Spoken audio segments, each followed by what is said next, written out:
Hai teman-teman, hari ini kita akan mereview Redmi Note 11 Pro 5G. Saya akan ceritakan pengalaman saya kurang lebih 2 minggu menggunakan HP ini. Apakah ada upgrade yang berarti atau justru ada downgrade? FYI, sebelum kita masuk ke reviewnya, ini adalah produk global ya, sehingga ROM-nya juga global dan sudah MIUI 13. So, tanpa berlama-lama kita mulai videonya.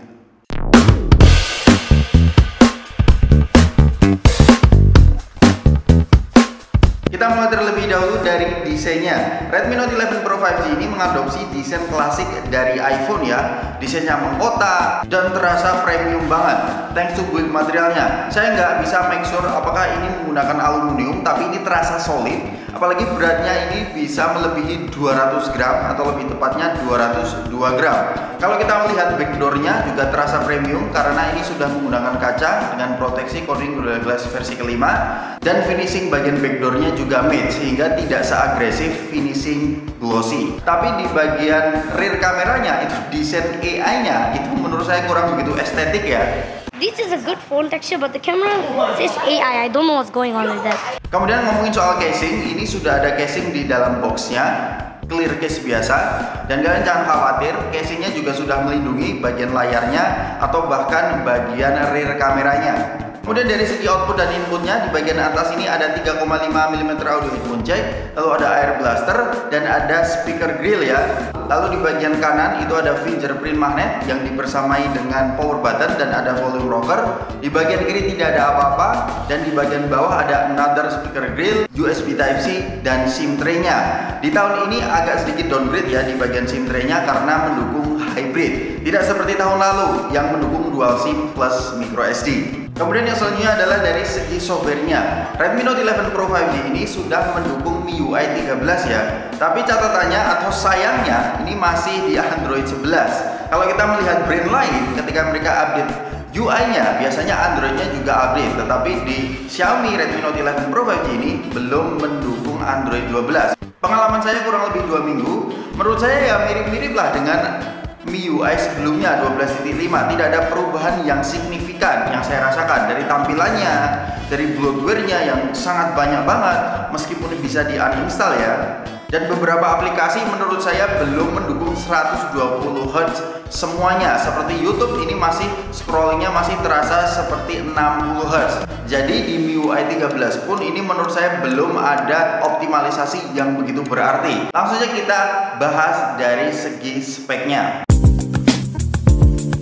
Kita mulai terlebih dahulu dari spek layarnya. Untuk layarnya ini sudah mendukung layar dengan panel Super AMOLED dengan refresh rate 120 Hz. Lalu sudah ada dukungan SDR10 dan proteksinya sudah menggunakan Corning Gorilla Glass versi kelima ya.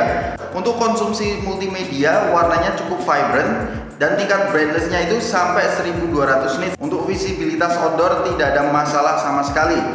Tapi kalau kalian melihat, tidak ada pilihan SDR konten ya di Redmi Note 11 Pro 5G. Dan bahkan untuk resolusinya itu tidak bisa saya melihat ada pilihan 4K juga. Jadi menurut saya untuk dari segi layarnya ini berada memang di bagian tengah-tengah ya. Bahkan selama saya menggunakan kurang lebih 2 minggu ada isu yaitu dimming, terutama pada saat preview foto, kadang-kadang kelap-kelip gitulah ya. Semoga ini bisa dibenarkan melalui software update. Tapi justru untuk main game tidak ada dimming isu ya, karena suhu yang dihasilkan dari Redmi Note 11 Pro 5G ini termasuk adem banget lah ya. Ngomongin soal adem, jelas ada hubungan korelasinya dengan speknya. Untuk dapur pacunya ini menggunakan Snapdragon 695 5G. Dan RAM-nya ini ada beberapa tipe. Ini yang saya review ini adalah 6GB dan internal storage yang saya review ini adalah 128GB.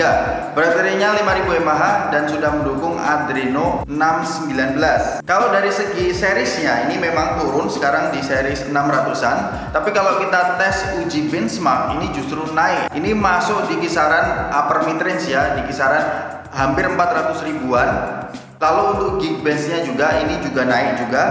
Dan untuk GPU-nya ini menggunakan Adreno 619. Ini adalah Adreno yang digunakan di seri 750 ya. Jadi dari segi GPU-nya ini meningkat. Ini saya untuk multitasking tidak ada kendala sama sekali, lancar banget ngebut. Dan yang cukup impresif adalah performa gamingnya. Langsung saja gamingnya itu adalah Genshin Impact.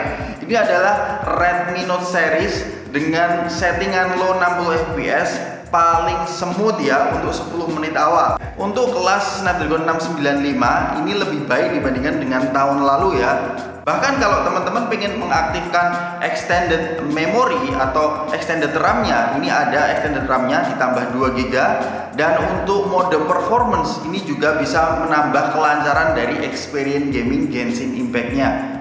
Apalagi performa baterainya dengan fabrikasi 6 nanometer, saya bisa mendapatkan screen on time hampir 9 jam ya, di kisaran 8 jam. Nice. Untuk gambaran saja, untuk memutar video YouTube selama setengah jam dengan volume dan brightness yang 50% itu hanya berkurang sekitar 2% saja. Dan bahkan Genshin Impact pun di settingan low 60 fps itu hanya berkurang sekitar 9%, kurang dari 10% bermain Genshin Impact di Redmi Note 11 Pro 5G ini.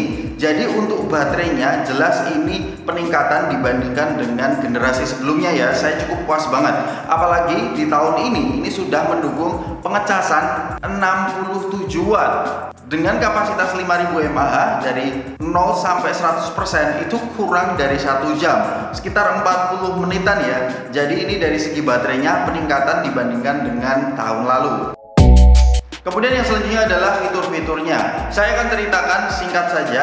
Yang saya rasakan fitur-fitur Redmi Note 11 Pro 5G ini hampir sama. Memang ini karena levelnya upper mid range. Memang ada IP53, ada Air Blaster.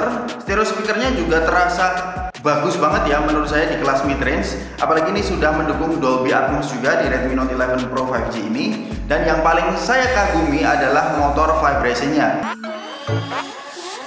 Kemudian yang selanjutnya adalah dari sektor kameranya. Jumlahnya dulu deh, 1 di bagian depan dan 3 di bagian belakang. Untuk speknya itu sendiri, ini menggunakan 108 megapiksel di tahun lalu, yaitu ISOCELL HM2 bukan HMX ya. Jadi 108 megapikselnya ini bukan yang tipe flagship.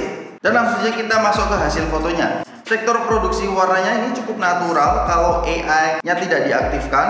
Tapi kalau diaktifkan, AI-nya ini kadang membuat foto lebih menarik, tapi kadang justru overexpose ya. Ini adalah salah satu AI paling agresif yang pernah saya gunakan. Sehingga kalian perlu pintar-pintar menggunakan AI di Redmi Note 11 Pro 5G. Untuk point and shoot sedikit agak kurang ya, karena mode AI-nya itu kadang agresif banget. Tapi kalau tahu caranya terbilang oke di rentan harganya. Untuk ultra wide-nya ini rata-rata 8 megapiksel. Jelas ada shifting color antara kamera utama dan kamera ultra wide. Yang justru downgrade adalah kamera makronya. Ini justru sekarang di 2 megapiksel.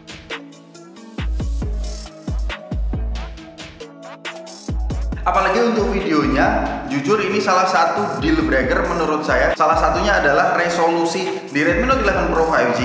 Ini memang dari chipsetnya tidak mendukung 4K ya, sehingga pilihan 4K-nya tidak ada.